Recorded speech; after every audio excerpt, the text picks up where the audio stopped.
You've probably heard of the many benefits of speaking not one, but several other languages, and I spoke about this last week in a video that will show up here in the card. But today what I want to discuss is the disadvantages that I've personally experienced of being a polyglot and how I've tried to minimize their impact. If you're a polyglot or an aspiring one and interested in content related to languages, then subscribe to the channel and hit the bell so that you get notified whenever I post a new video every Friday. Speaking 11 foreign languages isn't always maar de rosas.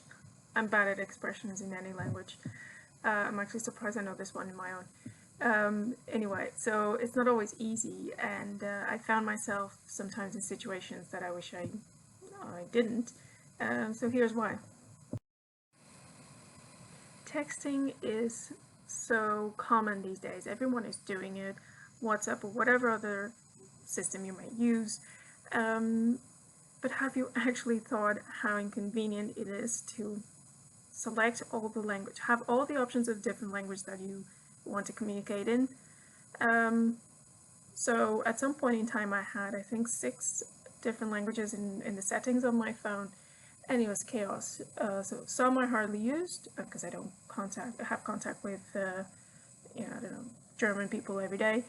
And then I found myself wanting to speak to my sister, let's say, writing to my sister in Portuguese and getting all these different suggestions of words in, thinking it was in Dutch. And oh, there I go, I need to select another language again.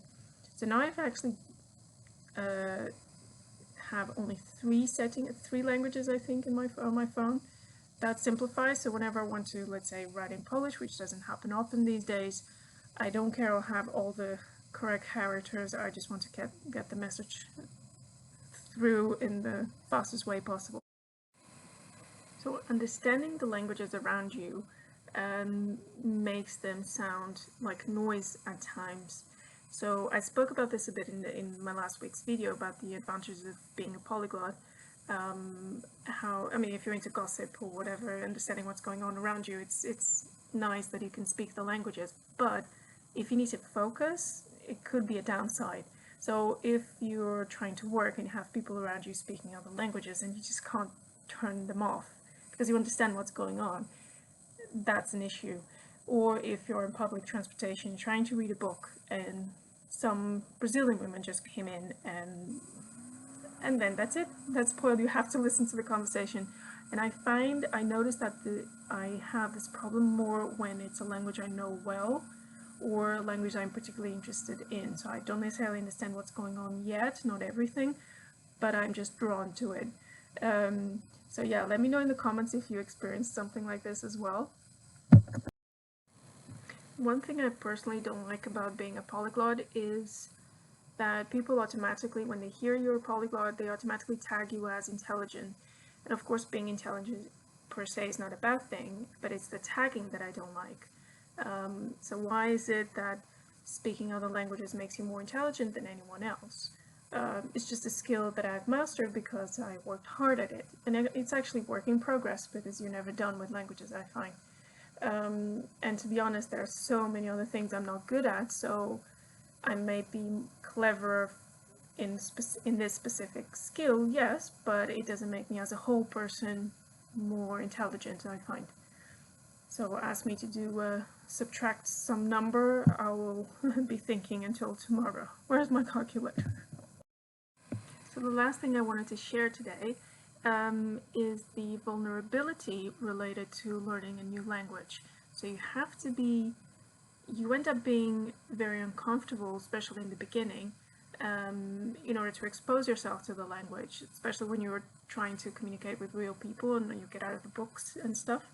But this ends up being a very positive side to it because I feel that you grow as a person when doing it, especially if you're an introvert, which is the case. But I know a lot of people are not comfortable in getting out of their comfort zone. So it's something you need to be aware of when learning new languages, that you will be vulnerable because for a certain period of time you will not be on par with the person you're talking to because your language skills are not that developed yet.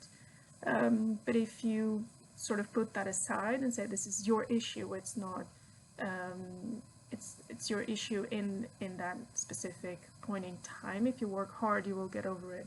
So it can be positive in the end, actually. Be sure to check out next the video I already mentioned about the benefits of being multilingual, here, there, somewhere.